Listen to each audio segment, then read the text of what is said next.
Welcome to Snap, Tackle, and Flop, the college football podcast where we talk about everything from the SEC all the way out to the Pac 12. I'm in the booth today with Tyler Waldrop Hey, what's up, man?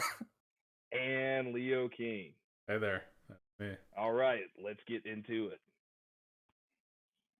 Dude, what was that voice? I think we should just all acknowledge that was your best intro voice yet. He's getting ready for the season. He's in Hey, form. man, I'm in mid-season form as it already is, man. You know how it goes. I mean, hey, we haven't had sports in like 2 months. I'm ready for some sports to get back. Got to get my announcing voice on. I'm trying to go out for ESPN. Let's go. It's So, been a minute. so Keyshawn set us up great with the opener, and then I wrecked it. Speaking of the SEC and the Pac-12, it seems like around here things are still getting ready for football season, or at least hopefully. But the Pac-12 is already kind of starting to bail on the season. We got reports coming out that the Pac-12 is talking about just playing a round robin schedule. So no non-conference games for any Pac-12 members. That's if the various decision makers, including governors, let schools like USC play football this year in September when everything gets started. So, the rumors kind of came out today that Alabama and TCU are kind of talking and creating a backup plan to play each other for the opener. I think presumably in jury world, since USC obviously may not be able to make the trip, and TCU is supposed to play at Cal, and Cal may not be able to host football games then. So what do y'all think of that?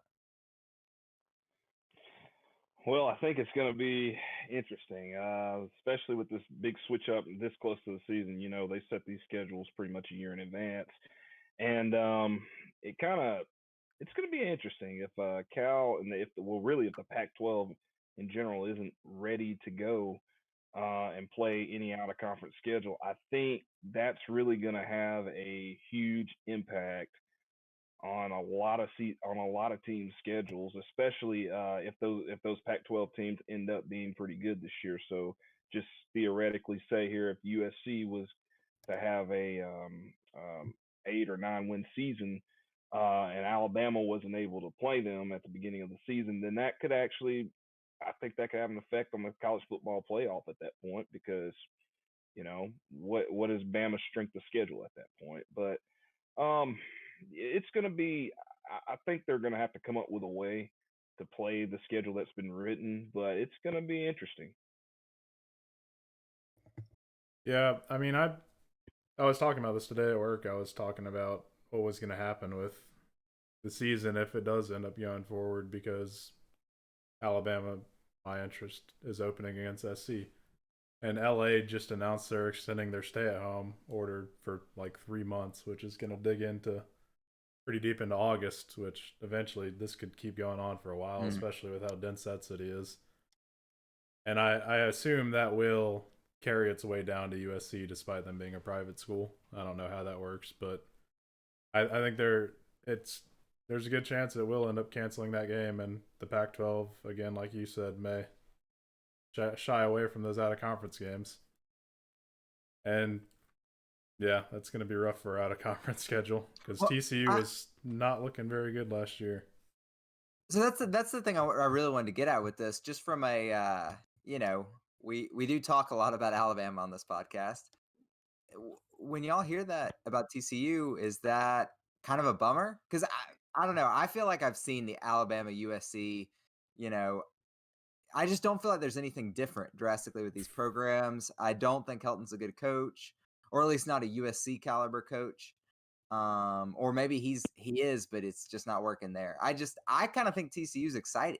Yeah, for me, it doesn't change my interest. Actually, I was kind of excited. I honestly more excited to see TCU.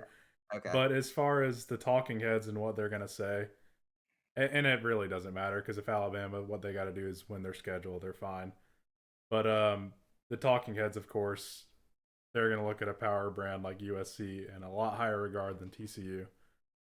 But yeah, I'd much rather see us play those purple guys. Well, ask yourself this question, and since the college football has playoff has been incepted, there hasn't been, except I might have to check my memory on this, but there hasn't been but one time that a Pac-12 team has been in the college football playoff. So think about think so think Two about it times. this way: two times. Okay, so two times since the college football playoff inception that a Pac-12 team has been in the playoff. So I mean, think about this: if USC, if UCLA, a team like that, or Oregon, or some team like that out there in the Pac-12 tries to play a team around the country, I don't think it's going to have much weight. I mean, again, I know I counter argument earlier saying, what if they have an 8-5 season? But I mean, Alabama specifically, I don't, USC. I mean, if we were going to go off today, what I thought, I think Alabama could take, even without a named quarterback at starter, I still believe Alabama could beat USC by 21 points. Just because I don't feel like USC, especially in the last few years, has a caliber team that can stand up with a SEC or even a Big 12 offense. Their defense is not even remotely ready to stand up against an SEC or a Big 12 offense. So I I really I think this TCU game is going to be better for the eyes. I believe even brand wise, I believe if TCU goes in and has a good season, I still believe that. I mean, you got to look at the records at the end of the day when it comes down to the proof in the pudding. That come on, it doesn't matter if TCU has 11 wins at the when it comes down to the and Alabama goes to the SEC championship and has a bunch of wins. I mean, you got to put one or the other in the playoff I mean, picture. I don't think anyone's arguing that TCU will not be a good win if TCU somehow wins 11 games. I don't think we think TCU is going to win 11 games Oh, though. definitely not. Yeah. Okay, so really if you on paper USC is probably still a more talented roster. I think we would all Definitely. agree there. Yeah. And I think if we broke it down as Leo sort of mentioned earlier, USC definitely has a stronger brand. And I don't know, an 8-4 USC team, if this is a normal year, an 8-4 USC team in December is going to look like a much better win than an 8-4 TCU team. Yeah. So, Yeah.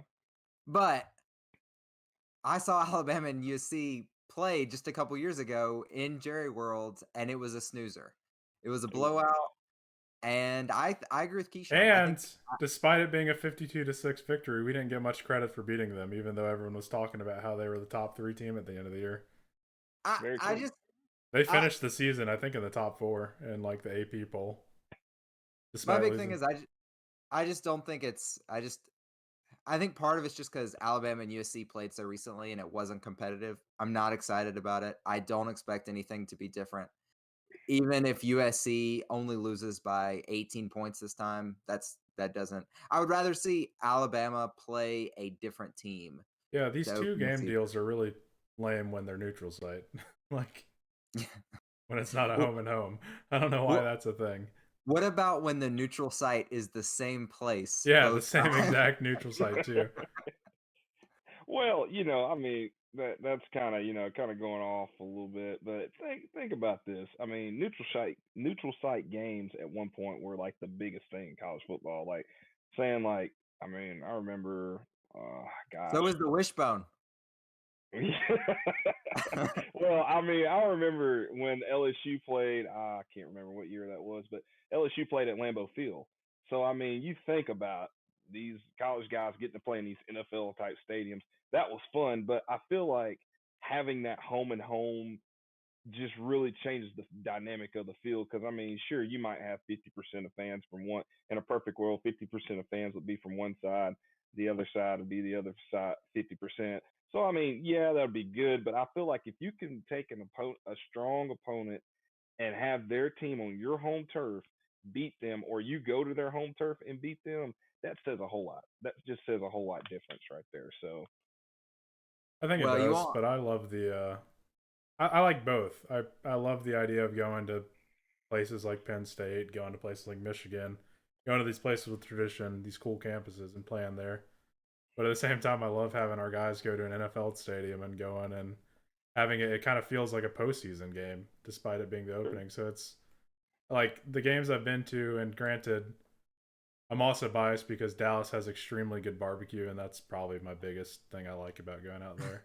But I like going and seeing those. It's just a interesting dynamic, I guess.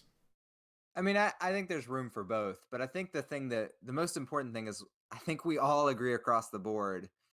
TCU probably not as good of an opponent as USC, at least from what we know now, but a more exciting opponent No. at the very least. And they stole Zach Evans. Yeah. Not really stole him. I mean, we weren't going to get him, but I mean, yeah, I believe a 5-star running backs originally signed with Georgia, I believe, then just kind of shows up at TCU this week. Or shows up in classes at TCU. No one's anywhere right now except their homes. I don't know. I mean, but just sort of expanding on that, I know we were kicking this around before we got going earlier today. None of us are really excited about the Alabama-USC game. It's not in our top group of sort of SEC non-conference games this coming season.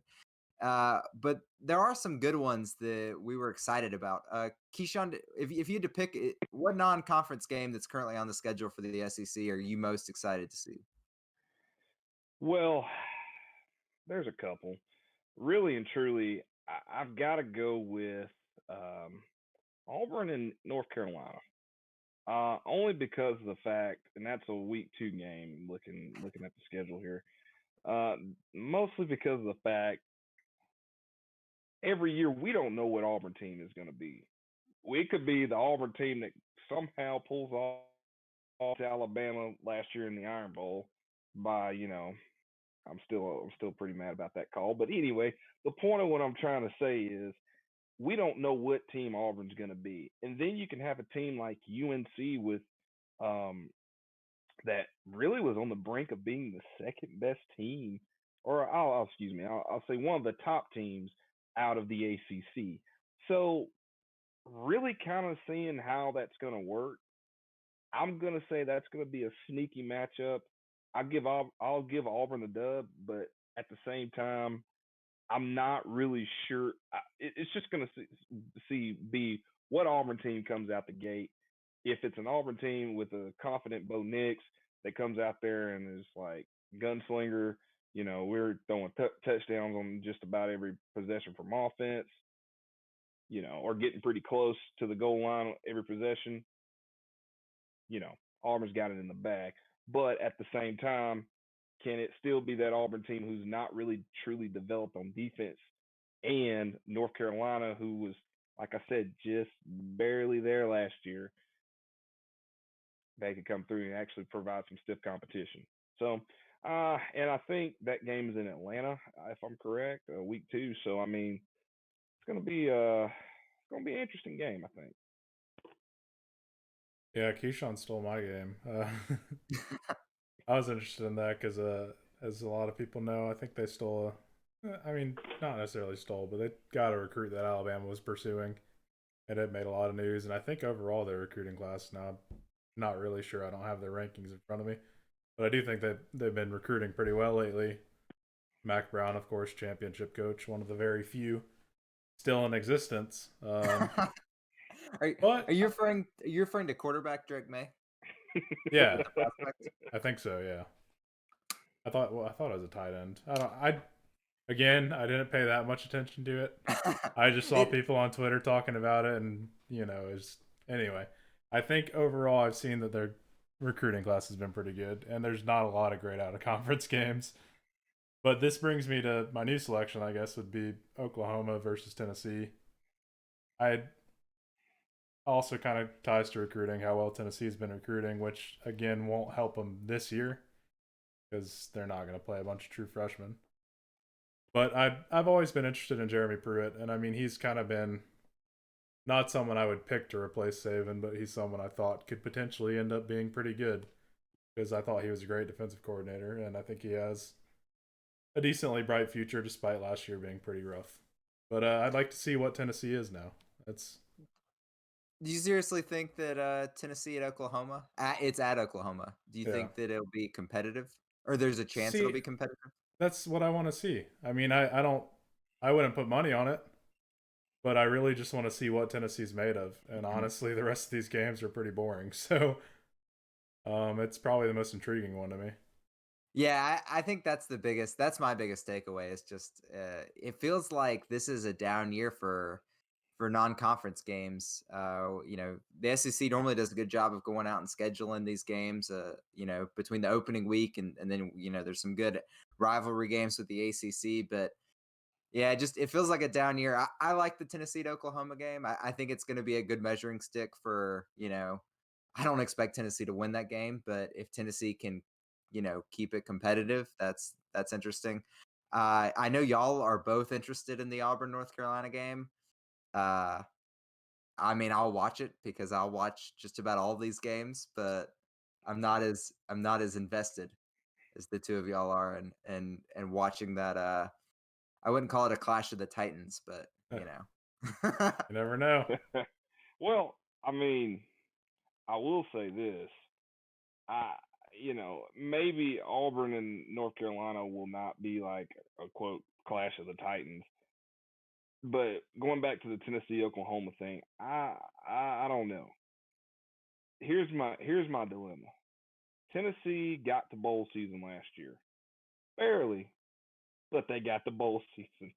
And I mean, an opponent like Oklahoma, who I feel like is like miles. I'm talking not like a couple, but I'm talking a lot of miles ahead.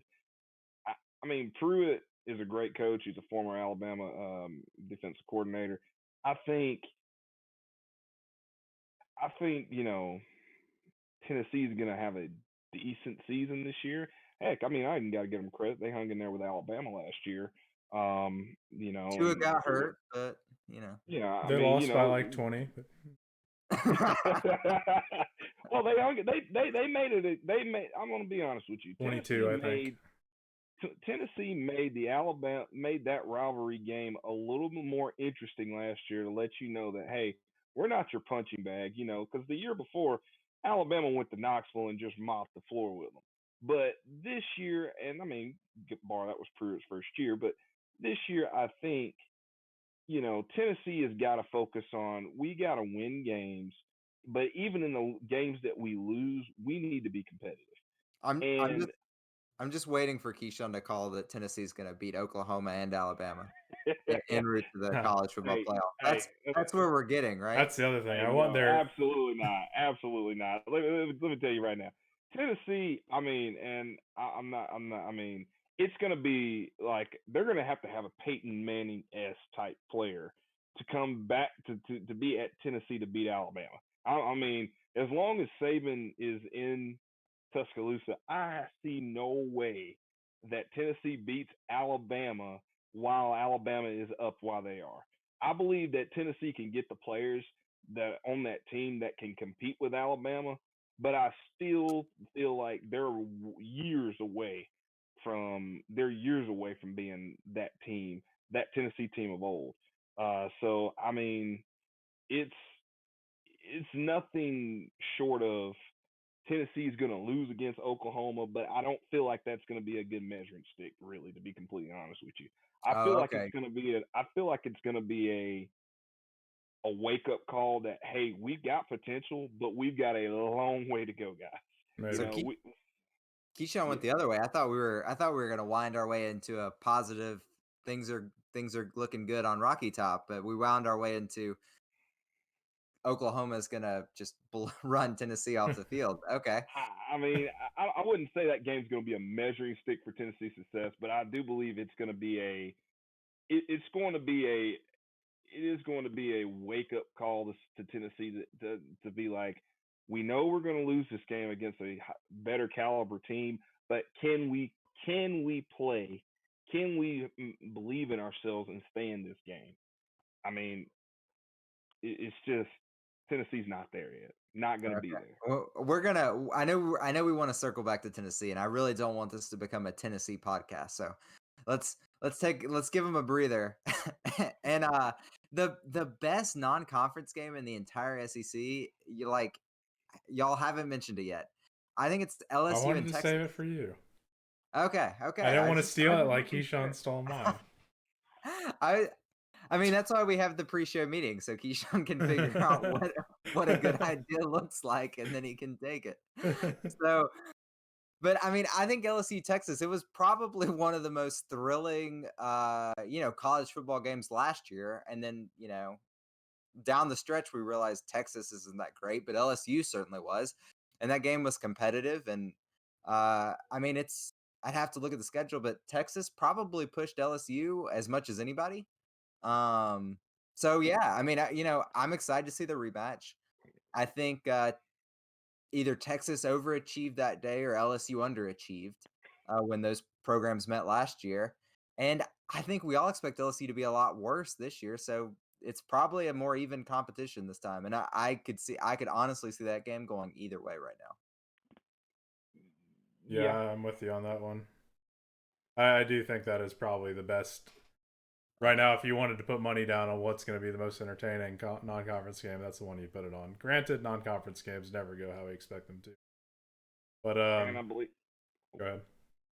No, I said I believe that game's in Baton Rouge this year too. So is it, or is it one of the? Is it a home and home? I believe it is, because it was at last year I believe it was in Austin. I thought it was one of those weird. I thought it was in Houston, and then this one was going to be in New Orleans. But I could be totally wrong. I don't remember. I mean, I could pretend that I know, but it's in Baton Rouge. You're right. Yeah, for some reason I thought. It's you know how LSU did that thing with Wisconsin, where they went up to rather than doing a home and home, they went to Green Bay Stadium, and then went to the Saints. It was weird, but yeah, you're right. Sorry. It does feel like a missed opportunity, though. It seems like they could have done that same sort of home and home neutral site setup. Yeah. But I mean, if I'm a Texas fan or a Texas player going to Death Valley, that's a pretty cool trip. So probably better than going to the Superdome. Better than Superdome, and I would guess Austin's better than Houston because screw Houston. What NFL team do you root for again, Leo? Maybe an opponent of a Houston team. Maybe. Maybe the Jaguars. Who knows? I may have a rooting interest against them.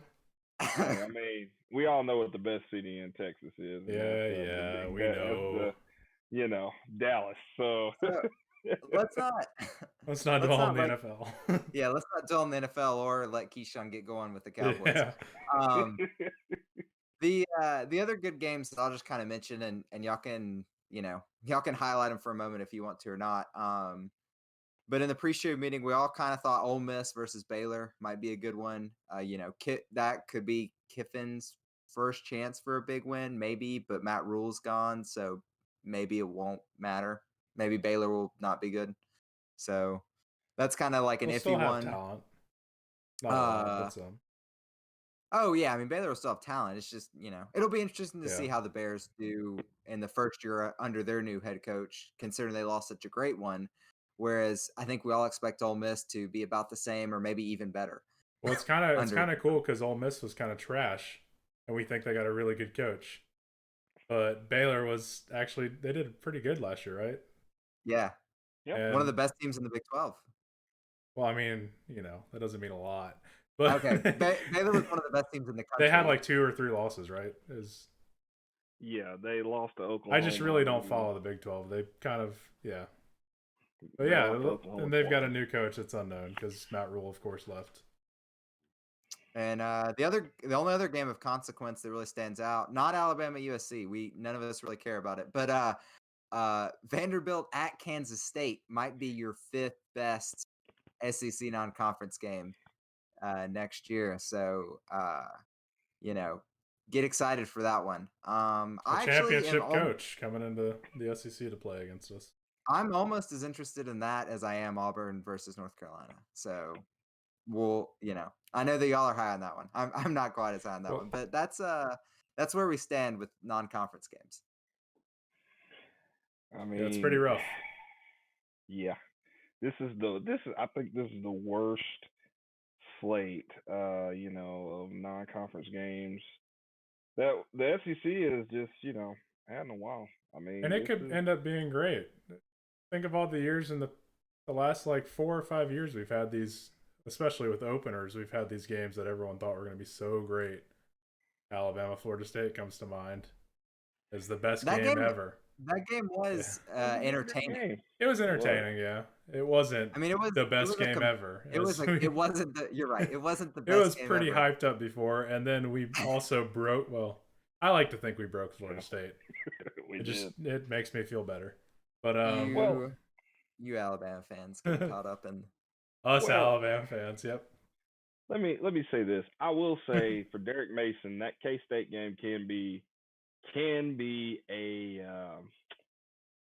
something for him, because if he doesn't win, honestly, if Derek Mason doesn't somehow win 6 games this season, I don't think he's going to stay at Vanderbilt, and I don't even believe if he wins 6 games that he will make it out of Nashville alive, because Vanderbilt, I mean, last year had a dismal season, and yeah, they had some injuries here and there, and but still, Derek Mason's going to have to step it up. He's going to have to somehow figure out a way to get that Vanderbilt program back on track, or I don't think he survives the season. So that K State game might just be the nail in the coffin for Derek Mason's career at Vanderbilt. Yeah, Derek Mason will definitely be on the hot seat after a 3-9 win season last year.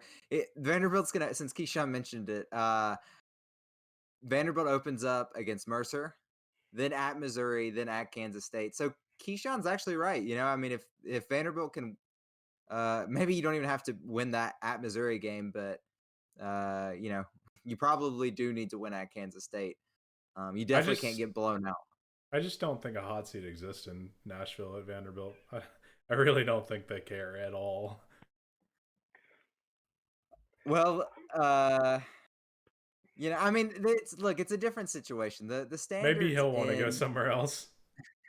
The standards in Nashville are certainly different than the standards in Auburn or Athens or Tuscaloosa or Baton Rouge or most of the other places in the SEC. But I think it's a little naive to say the fans don't care to the point that Mason can afford another losing season this long into his tenure. Well, I think you can afford a losing season. Probably not a 3-9 season. He could go 5-7. What do you? Okay, so you think he needs to just aim for 5 wins? At least, yeah. I mean, you definitely don't want to lose more than 7 games. It's not ideal. We'd kicked this around. This is the other thing we'd kicked around in the pre-show meeting. If these non-conference games, as dull as most of them are, get canceled for various reasons, the schedule could get a lot better. Like you could schedule some more regional matchups that would be a lot more compelling. And I'll let Keyshawn, I know you had one that really stood out to you as the game that if we're going to do a regional matchup for this year only. Well, the one that I would love to see if we could do a regional matchup would be Georgia and Clemson. Now, this game I know just sounds like a preface to a college football playoff.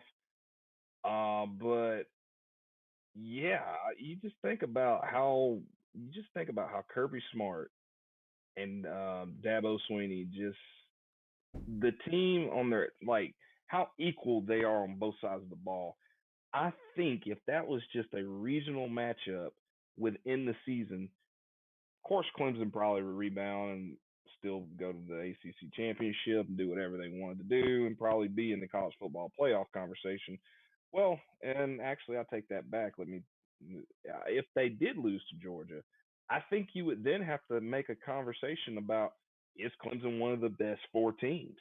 Because Georgia would obviously be one of the best teams in the nation at that point, beating Clemson and spoiler alert, they have Alabama on their schedule. So if they beat Alabama and Clemson on their schedule, I mean, Georgia is on their way to getting back to that national prominence and being in the college football playoff. So, I mean, if we could see a regional game, Georgia Clemson probably would be my pick, just because if Georgia could beat Clemson and then go to Tuscaloosa and somehow beats Alabama, then you might have a conversation for, is Georgia one of the best teams in the nation at this point. So, um, it would be interesting to see that. But of course, if Alabama and Georgia meet, I have a little bias in that game, but So Georgia and Clemson, that's a great point, Keyshawn. Georgia and Clemson played in 2013, and Clemson won by 38-35. Then they rematched to open the 2014 season, and Georgia blew them out 45-21. But I mean, both of those games, those were some of the more hyped games of the openers, each year. And, I thought they were fun to watch. Obviously, the second one, the 2014 game, wasn't as entertaining, since Georgia kind of eventually just pulled away as Todd Gurley got going. But yeah, I like that. I would raise you. What about Alabama Clemson instead of Georgia Clemson? well, let me just say this. We've seen Alabama and Clemson play a ton of times. It has literally been a back and forth. I don't even remember. I've lost score on like how many times Alabama has won against Clemson versus how many times Clemson's lost against Alabama.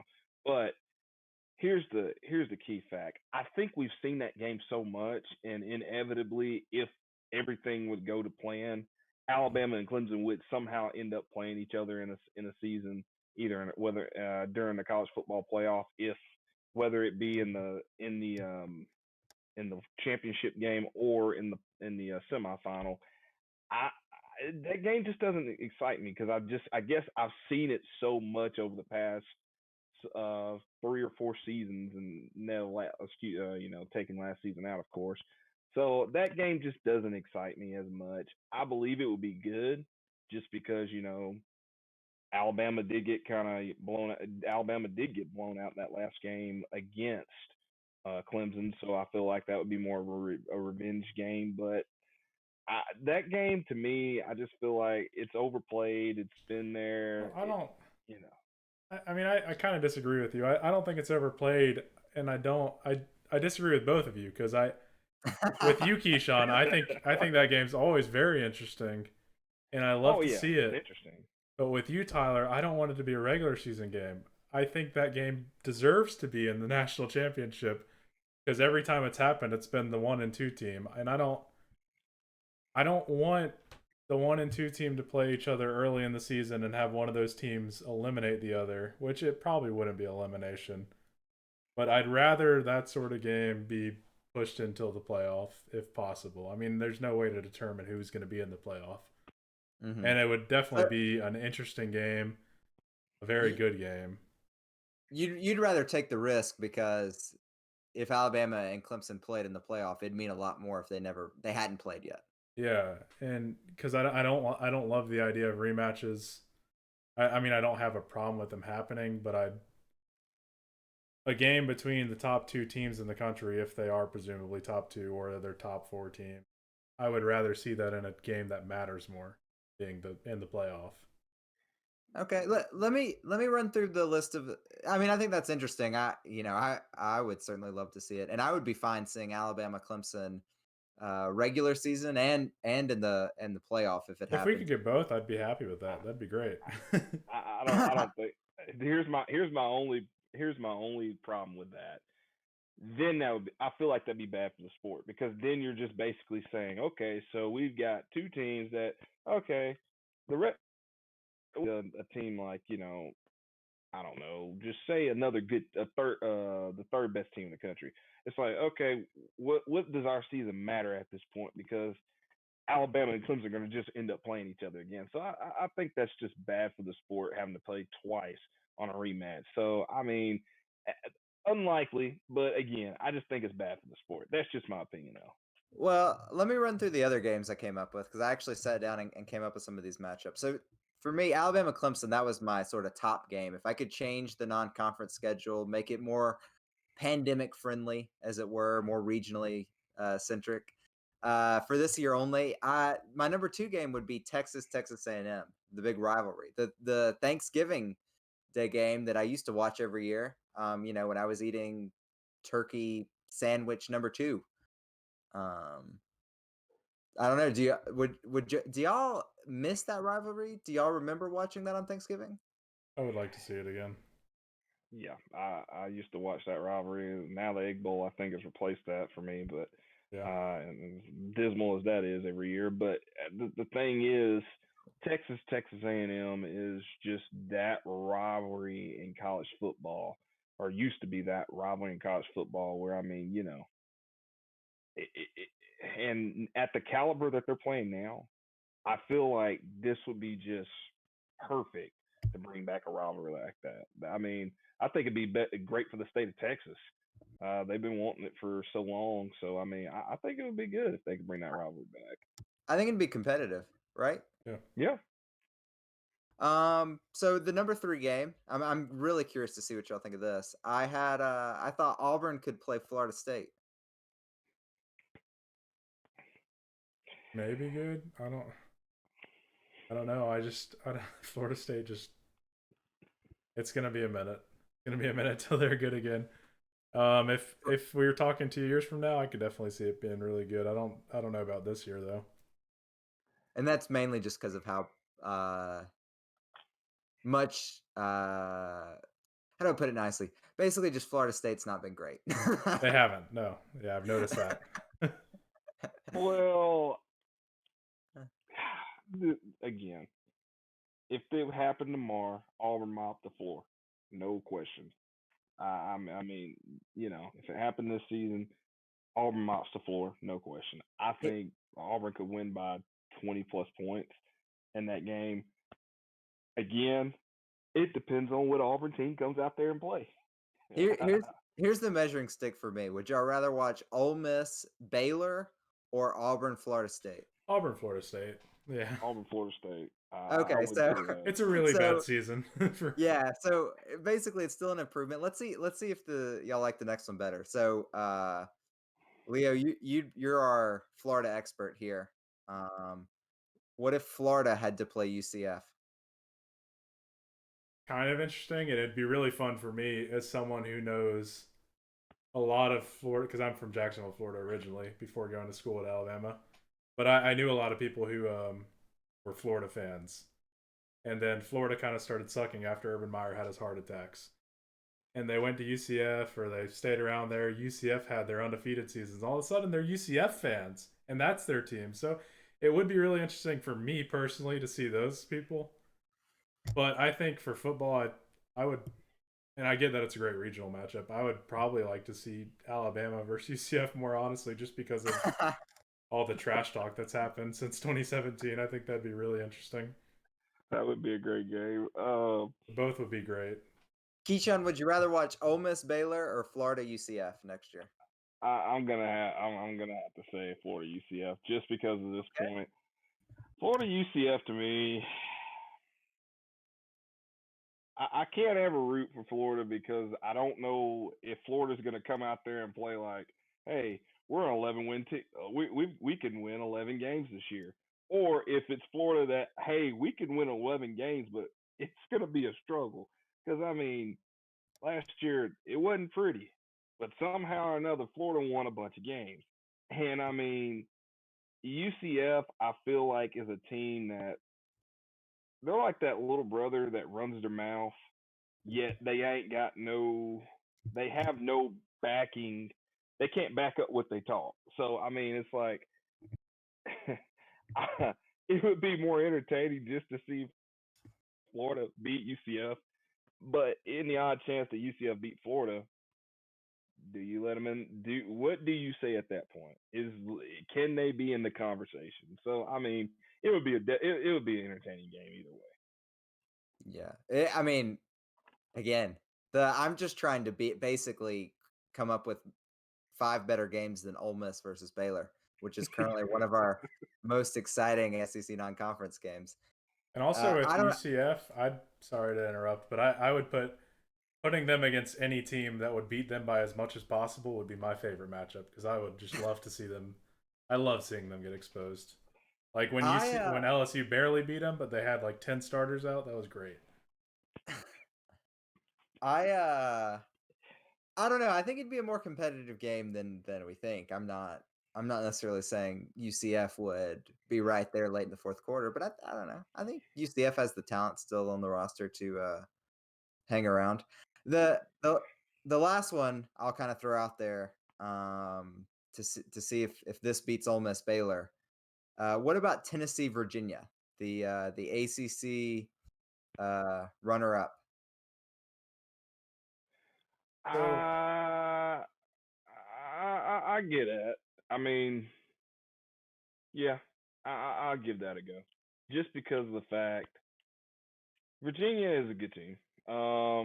I think I would rather see Tennessee Virginia Tech, but I mean Virginia is a good team just because of the fact that they are they're on a come up. I think they're the second team in the ACC, or at least I believe they're on the Atlantic side of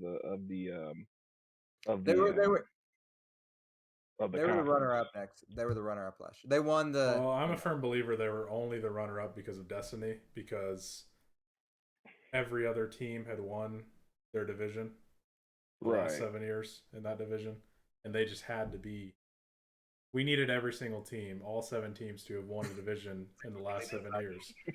So destiny forced UVA to be the runner up last year.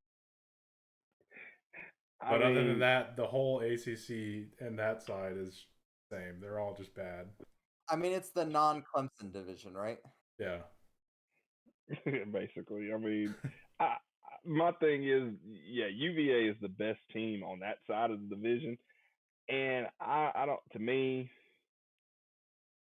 sure, they can be the best team on that side of the division. If you take Clemson out of the ACC, it'd be a level playing field at that point. But I mean, I don't know. I feel like Virginia Tech would just be a better game than that, because I feel like Virginia Tech's a little bit stronger. But I mean, yeah, Tennessee versus Virginia would be an interesting game. Yeah, based off our measuring stick, I'd say that'd be an interesting game. So not to throw any shade, but I did a better job than the people who get paid to schedule these things for us. At least on paper. At least on paper. So if anyone wants to hire me to just create hypothetical schedules or real schedules, I'll do it all. It can be on your NCAA 14 Dynasty game, or it can be. I can start calling up athletic directors. I'm happy to do it. Just please don't pit Alabama against Clemson, because I don't want to early in the season. I'm gonna schedule Alabama Clemson week 2 for the next 8 years. No. Oh man. Please don't. Maybe make it an even decade, a decade of Alabama Clemson. I think that Can we make Clemson have to play like 4 other tough games like Alabama will have to? I mean, Clemson. You don't have to make Clemson do that. Clemson will schedule those games anyway. Have you? Clemson played A&M, and I mean, Clemson's going to play those games no matter what. They play more out of conference games than us that are good, but they don't play any good in conference games, and we have to play LSU, Georgia in the SEC championship, or maybe twice this year. That's a fair point, but Clemson does what it can to make up for it. I just don't want to have to play Clemson once and then lose to them and then watch them breeze through the rest of their shitty ACC schedule, and then us lose another game because we have to play actual teams and us be completely eliminated. Y'all are so negative. Let's so we. But you're not an Alabama fan, so it's okay. Yeah, I understand. I mean, you don't have the rooting interest. Yeah, I don't have the rooting interest that y'all have. I would be willing to see it go no matter how the outcome is. Let's shift topics a little bit. I'm not good at the transition. I'm just gonna say we're shifting topics. I know we wanted to talk about Tennessee's recruiting success lately. What are we buying that? Tennessee currently is number 2 on the Rivals rankings. They have 8 4-star commits, 13 3-star commits.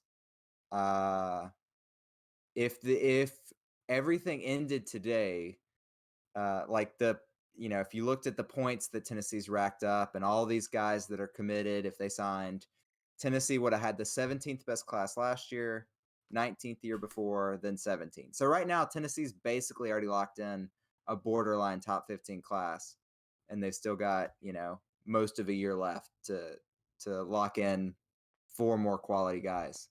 What do y'all think about it? I'll say it's impressive. It's impressive that it's happened so quick. I think maybe it's just people that were already, I don't know a lot about recruiting, but maybe they were just already very focused on going to Tennessee. But I mean, at the same time, all the competition that would be usual competition. Michigan's only has 12 commits. LSU only has 9. Texas only has 9. Alabama only has what, like 4? I can't even see them on the list. They're so low. Yeah, they got 4. Yeah, it's currently according ranked to this one. 43 in the country. Yeah, on so I mean, when Tennessee has 21 commits, I mean, that explains why they're ranked so high. I think it could be maybe a better class than they're used to, but again, I think they've probably been used to a top 25 class because they're in the SEC, and the SEC is pretty much made up. I think like 10 of the 14 teams in the SEC are always in the top 25. So I don't know how much it'll pan out for them, but it's good for Pruitt to get that. Tennessee, to put it in a little bit better perspective, Tennessee finished with a number 7 class last year, and if you bump up maybe a couple of those 3-star prospects to 4-star prospects and give Tennessee a 5-star prospect, they've basically got the class they had last year when they finished 7. So they're pretty close. It's not I think the fact that Tennessee is 2 has a lot to do with the fact that Tennessee has a lot more commitments than most schools. Yeah. Got 12 3-stars. That's a lot.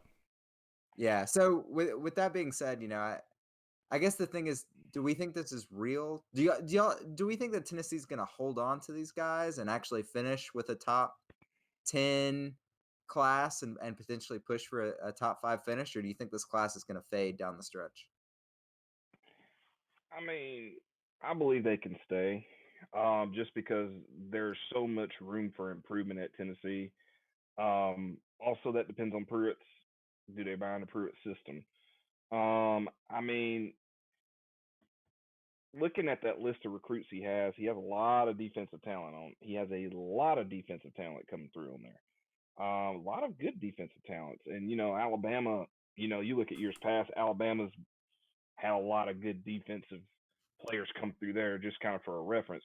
So I think if the players signing on to Tennessee having this good, Tennessee has this good recruiting class comes through, I think this is going to be one of those things that if they buy into Pruitt's system, if they buy into the whole, we can be the best, we can be the best team since that 98 team that went and won the national championship. Sure, at that point, I believe that Tennessee is, quote, back.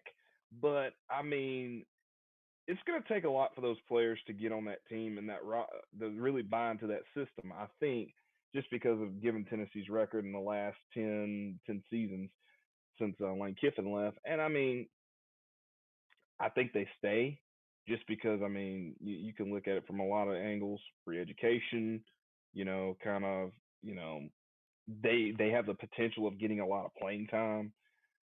The only thing I think hinders that is the transfer portal.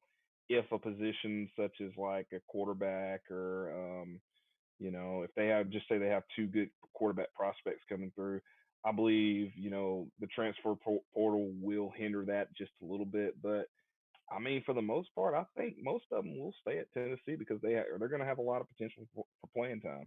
Yeah, y'all are a lot more positive than I am about this. At least for Tennessee, I mean, I think Pruitt's doing a great job recruiting. Obviously, it's making it. We're talking about it. All the national headlines. Without sports right now, recruiting is getting a lot of attention, and Tennessee, therefore, is getting a lot of attention. But Auburn's got 4 commits right now. Oklahoma has 5 commits. Alabama has 4 commits. And you can just sort of keep going. But the A&M's got 7 commits right now. These schools, for the most part, we've seen most of these schools, finish high in the recruiting rankings. Auburn and Oklahoma maybe not as consistent as Alabama and A&M have been, but these places are going to have to get more commitments, and maybe some of those guys come from Tennessee, or these guys are just going to be guys that are 4-star, 5-star prospects ready to head at Tennessee. And I think Tennessee, is currently in position to finish with a top 10 class and maybe push to be a top 5 class. But I don't know. If I had to buy or sell stock on Tennessee's recruiting class, I would sell it right now, because I think this is, I mean, obviously I think we all agree this is the height. Tennessee's certainly not going to finish number 2 in the country, but I don't think this class is going to look near as good in a couple months. Let sports come back. Let these kids start visiting these places again, and I think a lot of decommitments are going to happen just nationally this year. Well, even not factoring in decommits, if you look at, they've got 21 commits, and looking at this list from last year, the average commits was probably around 23 to 24. So using this total score, this is 24/7. They've got them at 251 right now. I apologize for using them, but this is just the best one I could find. We're a rivals podcast. But in 2020, that would have finished them. That would have put them at 16th or 17th place, the amount of points they have now, with a similar number of commitments, and 2019 was about the same. So once you get into all these teams having more commits, it's not an impressive. It's just it's literally just the fact that all these other teams don't have many commits, and they're getting just a bunch of points off 3-stars. They've got 12 3-stars. Alabama had 4 3-stars last year. Georgia had 6, Clemson had 6, and everything else is 4 and 5 stars because they're good programs. So you're going to see 4 and 5 stars start committing to the actual good programs, unless they want to go to Tennessee. Maybe they do. And I would say most of those guys, after talking to some of those guys for my job, those guys are mostly waiting for this the stay at home, the social distancing stuff to end so they can visit campuses. So a lot of the bigger prospects are currently like, why should we rush our commitment? And not that some guys are committing still, but I think for the most part you're seeing the guys that can go anywhere, and even some of these guys that have committed to Tennessee. Tennessee has 8 4-stars, 13 3-stars, and 3-stars. These guys can still go to just about any school. But a lot of the top end guys have yet to commit, and I think that's going to just drastically change the way we look at Tennessee's recruiting class once those guys really start to announce. But that begs this question, though. I mean, if you look at, we'll just take 3 teams in the SEC right here who haven't had pretty good recruiting. Take Ole Miss. Take we'll stay in the state of Mississippi. Take Mississippi State, and we'll take Tennessee for comparison right here. If I was a 5-star commit or a 4-star commit coming out of school, which one of these schools do you think? Which one of these schools would you buy into at this point, depending on position? I mean, to me, I feel like, I mean, I'll buy into Tennessee at that point, because I mean, they've got more. They're proving a little bit more, not much, but they're proving a little bit more than Ole Miss or Mississippi State, just because we don't know what's going to happen with I almost called him Matt Luke, but we don't know what's going to happen with Mississippi State and that coaching situation. Had a little bit had a little bit of trouble here in the spring, and then Lane Kiffin. I mean, sorry, I mean, he's a great coach. He's a player's coach, but can he really bring that Ole Miss program back to where it's at? If I was a commit, I know that I have a chance at Tennessee. I feel a little bit more comfortable playing for a coach that I've seen some results of progress.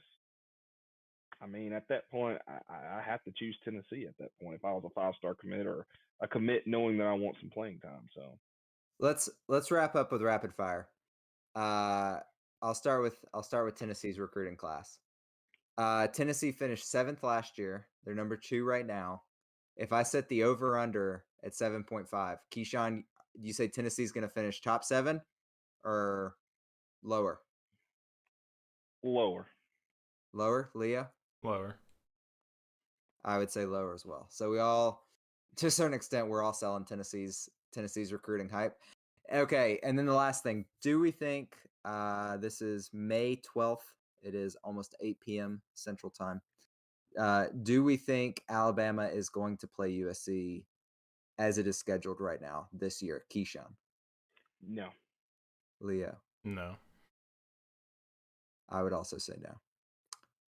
Okay, so I mean, I feel like that's sort of a good frame of thought, and we'll come back to that and kind of see how those predictions are right. We'll have to wait a lot longer on the recruiting one, but it sounds like we'll find out who Alabama's going to play, who anyone's going to play in the next if 30 days. Gonna play. Let's not say if, Leo. Let's Sorry, just I'm crying. Let's remain more positive as we end this thing. I think that was a good first one back from our break. Keyshawn, you wanna send us home? Yeah. So you guys, thank y'all for listening to the Snap, Tackle, and Flop podcast. Be sure to catch us each week as we during the season and even during off season. We're going to be doing a whole bunch of off season shows. So catch us each week as we get ready to start into this potential football season and get our minds off of COVID. Stay safe and stay happy, and long live college football.